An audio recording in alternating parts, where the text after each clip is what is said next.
கேட்போம். கான்சன்ட்ரேட் வர பாலபாரதி அவர்கிட்ட கேட்கணும். கான்சன்ட்ரேட்டை பேசிட்டு வரேன். எஸ், அதாவது ஒவ்வொன்றா சொல்லிடுறேன். இந்த அக்கா வந்து ரொம்ப வருத்தப்பட்டது சாராய கடை டாஸ்மாக். நாங்கள் கையில் எடுக்கும்போது 6023, இன்னைக்கு இருக்கிறது 4820 கடைகளோட எண்ணிக்கை. கடைகளோட எண்ணிக்கை. ஒரு வருமானம் அதிகமாக ஒரு நிமிஷம். 4829, 1300 கடைகள் ஏறத்தாழ ஆண்டிற்கு 500 ஒட்டி குறைத்திருக்கிறது என்பது அறிக்கை. சரி, ஒன்று. ரெண்டாவது, வருமானத்தை வந்து சகோதரி சொல்லும்போது நம்ம எத்தனாவது இடத்துல இருக்கிறோம் நம்மளுடைய ஜிடிபி சகோதரன் சொல்லும்போது அவங்க கிரெடிட் அவருக்கு கொடுங்க. சரி, ரைட். சகோதரர் அக்னீஸ்வரன் கேட்டது. அதாவது இங்க கொடுத்தா அங்க வாங்கிடுறேன். அதாவது டாஸ்மாகை குறைக்கணும், டாஸ்மாகினுடைய எண்ணிக்கையை குறைக்கணும் அப்படிங்கிறது எப்படி ஒரு சமூக நலமோ அதை போல இந்த 1000 ரூபாய் கொடுப்பது என்பதும் சமூக நலம் என்பதை புரிந்து கொள்ளவில்லை என்று சொன்னால் அது அவர்களுடைய புரிதல் குறைபாடே தவிர இதை கொண்டு அங்கே இழுப்பது என்பது என்னை பொறுத்த வரைக்கும் சிந்தனையின் குறைபாடு தான். அது 1000 ரூபாய் கொடுப்பதற்கு நீங்கள் இங்கே வந்து டாஸ்மாக், அப்ப நாங்க 1000 ரூபாய் கொடுத்ததுக்கு அப்புறம் தான் டாஸ்மாக்ல எல்லாரும் குடிக்க போனாங்களா கேட்கிறேன் நான். அப்போ எடப்பாடி பழனிசாமி சகோதரர் தெளிவாக வந்தார்.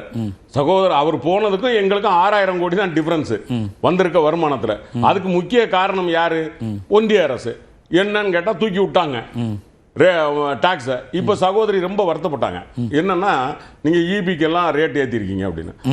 இந்த தமிழ்நாட்டில் நான் சொல்லுகிறேன் 400 யூனிட்டுக்கு உள்ள யாரெல்லாம் பயன்படுத்துறாங்களோ அவங்களுக்கெல்லாம் 10 பைசா கூட்டல, ஒரு 10 பைசா கூட கூடல. எல்லாருக்கும் குறைவு தான். யாரும் ஏழை எளியவங்களுக்கு கூட்டல. அதே மாதிரி 1000 ஸ்கொயர் ஃபீட் வீடு அல்லது நிலம் அப்படின்னு வரும்போது நடுத்தர மக்களும் இருக்காங்கல்ல. இல்லை, நான் சொல்றது நாங்க கால்குலேட் பண்ணோம் கேஎஸ். நாங்க சும்மா மொத்த வந்து 2,80,000 இதுல இருக்கிறதுல சாரி 2,80,00,000 இருக்கிறதுல 1,53,00,000 கனெக்ஷன்ஸ் வந்து இந்த ஏழை எளியவங்களுக்காக இருக்கிறது அப்படின்னு சொல்லும்போது அது பாதிக்காம நம்ம செய்ய வேண்டியது இருக்குது. அப்ப நீங்க திட்டத்தை செய்யணும் அப்படின்னா இருக்கிற வருமானம் எடப்பாடி பழனிசாமி விட்டுட்டு போனா அதே 2,30,000 கோடியில் உட்கார்ந்துட்டு நீங்க எப்படி மக்களுக்கு திட்டங்களை தீட்ட முடியும்? அப்புறம் இருக்கிறவர்களிடம் தாங்கிக் கொள்ள முடிகிறவர்களிடமிருந்து கொஞ்சம் எடுத்து தாங்கிக் கொள்ள முடியாமல் இருக்கிற ஏழைகளை கொஞ்சம் முன்னேற்றுவது. இதுதான் வந்து ஒரு ஜனநாயகத்தினுடைய பட்ஜெட் என்பதை அண்ணா எங்களுக்கு சொல்லி தந்திருக்கிறார். அதைத்தான் செஞ்சிருக்கிறோம். இதுல வந்து அக்கா சொல்ற மாதிரி கண்ணை மூடிக்கிட்டு எல்லார்ட்ட இருந்து காசுவாங்க. அதே மாதிரி மிக முக்கியமா இந்த திட்டங்கள் நிறைவேற்றும் போதெல்லாம் நீங்க வந்து 3 வருஷத்துக்கு முன்னாடி ஆரம்பிச்சீங்க, 2 வருஷத்துக்கு முன்னாடி. நான் கேட்கிறேன், மகாராஷ்டிரா, அஸ்ஸாம், டெல்லியில எல்லாம் தேர்தலுக்கு ஒரு தேர்தலை நிப்பாட்டி வச்சுட்டு அறிவிச்சாங்களே இந்த ஸ்கீம் எல்லாம். அப்ப அந்த 4.5 வருஷத்துக்குலாம் அரியர் போடுவாங்களா கேட்குறேன். அதை விட பெரிய கொடுமை சார். மகாராஷ்டிராவில் கொடுத்துக்கிட்டு இருந்த 1000 சில பேருக்கு 500 ஆக்கிட்டாங்க. ஏறத்தாழ 27 லட்சம் பெண்களுக்கு வந்து இல்லைன்னு ஆக்கிட்டாங்க. பாருங்க, 1000 ரூபா தேர்தல் நேரத்தில் 1500 போடுறது, போட்டுட்டு அவங்களுக்கு குறைக்கிறது, அப்புறம் அவங்கள இல்லாமாக்குறது. ஆனால் தமிழ்நாட்டில் என்ன நடந்திருக்கிறது என்றால் இதற்கு நேர்மாறாக மாண்புமிகு முதலமைச்சர் தளபதி மு க ஸ்டாலின் 1,13,00,000 இன்னைக்கு 1,30,00,000 கொண்டு வந்திருக்கிறாரு. 15ஆம் தேதி டான்னு போய் அந்த காசு விழுது. இதுல பெண்களுடைய முன்னேற்றத்திற்கான இந்த மாநாடு, வளர்ந்து வரக்கூடிய தாய்மார்கள் தமிழர்கள். நாங்க வந்து அதை திமுக அதை சகோதரி தோழர் பாலபாரதி மிக தெளிவா சொன்னாங்க. வெல்லும் தமிழ் பெண்கள், நாம வந்து ஒட்டுமொத்தமா தமிழ்நாட்டு பெண்கள் வென்றிருக்கிறார்கள் என்பதைத்தான் நாம் கொண்டாடுகிறோம். இந்த கொண்டாட்டத்தில் என்ன தப்பு? நான் கொண்டாடுறேன்னு சொல்றேன். தமிழ்நாட்டில் இருக்கக்கூடிய பெண்கள் சகோதரிகள் பாதுகாப்பாக இருக்கிறார்கள், தொழிலதிபர்களாக இருக்கிறார்கள், கல்வியாளர்களாக இருக்கிறார்கள். எல்லா விதத்திலும் இந்தியாவிற்கு தலைமை தாங்கக்கூடிய பெண்கள் எங்கள் தமிழ்நாட்டில் இருக்கிறார்கள். நாங்கள் உயர்த்தி இருக்கிறோம், நாங்கள் கொண்டாடுவோம். என்ன தப்புன்னு கேட்கிறேன். அங்கொன்றும் இங்கொன்றும் கேஎஸ் நான் சொல்றேன், 8 கோடி பேர் வாழ்ற ஒரு மாநிலத்தில் அங்கொன்றும் இங்கொன்றும் நடக்கக்கூடிய பெண்களுக்கு எதிரான இதை வச்சுக்கிட்டு நீங்க பேச முடியாது. இங்க நான் கேட்கிறேன், 2024-25 எங்க அக்கா கவர்மெண்ட் தான் இருக்காங்க, பாஜக கவர்மெண்ட். பெண்களுக்கு எதிரான குற்றங்களை குறைத்த மாநிலத்தில் தமிழ்நாடு ஒன்று. 3% குறைச்சிருக்கு.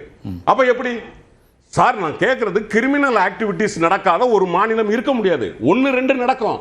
ஆனா நாங்க இன்னைக்கு சகோதரி சுட்டி காட்டினாங்களே, கனிமொழி சகோதரர் உதயநிதி ஸ்டாலின் சொல்லி காட்டினார, பொள்ளாச்சியில் நடந்த அநியாயம் மாதிரி நடக்குதா? கடலூர்ல நடந்த மாதிரி பெண்களுக்கு எதிரான கொள்ளை கொலை இங்க நடக்குதா? பெண்களை தூக்கி கன்னத்தில் அரைஞ்சார எஸ்பி நடக்குதா? நான் கேட்கிறேன், நீங்க 1-2 நடக்கின்ற கிரிமினல் குற்றச்சாட்டுகளை எடுத்துக்கொண்டு ஒரு சமூகத்தின் மீது குற்றம் சாட்டாதீர்கள். எங்கள் சமூகம் வளர்ந்திருக்கிறது, இந்தியாவிற்கு வழிகாட்டக்கூடிய தலைமை தாங்கக்கூடிய தமிழச்சிகள் இன்றைக்கு தமிழ்நாட்டில் இருக்கிறார்கள் என்பதை பல்லடம் குற்றம் இன்னைக்கு சொல்லி இருக்கு. நான் கேட்கிறேன் சார், 1 லட்சம் பெண்கள் வந்துட்டு போனாங்களா? 1 லட்சத்திற்கு மேல் சகோதரரே ஒத்துக்கொண்டார். 1 லட்சத்திற்கு மேல் எங்கேயாவது இல்ல? நீங்க பாத்தீங்களா? உங்களுக்கு தெரியுமில்ல, நீங்க ஒரு அரசியல் விமர்சகர், அனுபவசாலி, உங்களுக்கு பார்த்தா தெரியாதா? அப்போ அவ்வளவு பெண்கள் வந்திருக்காங்க, எந்த பிரச்சனையும் இல்லாம அந்த பெண்கள் பத்திரமா போறாங்க அப்படின்னா இதுக்கு காரணம் திமுக மட்டும் சொல்ல, தமிழ்நாடு. பெண்களை மதிக்க தெரிந்த ஆண்கள் இருக்கிற இடத்தில் தான் பெண்கள் முன்னேற முடியும். அப்ப இந்த வெற்றியை நாங்கள் தமிழர்களுக்கான வெற்றியாக கொண்டாடுகிறோம், நாங்கள் கொண்டாடுவோம். இது வடக்கு மண்டலத்தில் மேற்கு மண்டலத்தில் துவங்கியது, தென் மண்டலத்திற்கும் போகும், தஞ்சை மண்டலத்திற்கும் வரும், மேற்கு மண்டலத்திற்கும் வரும். இதுல என்ன தவறு? அதாவது எதிர்க்கட்சியா அவங்க வைக்கக்கூடிய கேள்விகள் ஒன்று இருக்கு. நீங்க இன்னொன்னு நல்ல கேள்வி கேட்டீங்க, அதுக்கு பதில் சொல்லிடுறேன் சார். கன்வர்ஷன் ஆஃப் வோட் அப்படின்னு இப்போ நான் கொஞ்சம் ஒரு 2 நிமிஷம் எடுத்துக்கிறேன். 1977 எம்ஜிஆர் அவர்களை தாய்மார்கள் பார்த்த விதம் என்பது அவங்க சினிமாவில் பார்த்த ஒரு கதாநாயகன், அதாவது ஏழை எளியவங்களுக்குன்னா ஓடி வந்து உதவுவார். இது அன்றைக்கு நம்மளினுடைய கல்வி விகிதாச்சாரம் 23%, அதுல பெண்கள் கம்மி. ஓகே, அப்போ அவங்களுக்கு அன்னைக்கு இருந்த பார்வை. அதன் பிறகு நான் ஓப்பனாக சொல்றேன், 91, 96 ஜெயலலிதா அம்மையார் வந்த பிறகு பெண்களுக்கு அதாவது அவங்களுக்கு என்னன்னா, நம்மள ஒருத்தி அங்க இருக்கா, இருக்காங்க, ஒரு சந்தோஷம். அதுல அவங்கள அறியாம ஆட்சியில என்ன நடந்தது, என்னை பொறுத்த வரைக்கும் 100% ஜெயலலிதா அம்மையாருடைய ஆட்சியில் நிர்வாக கோளாறுகள் இருந்தது என்பது வேறு. ஆனால் தாய்மார்கள் ஜெயலலிதாவை தன்னுடைய பிரதிநிதியாக பார்த்தார்கள், உண்மை. ஆனால் இதனூடே ஒன்று நடந்து கொண்டே இருக்கிறது.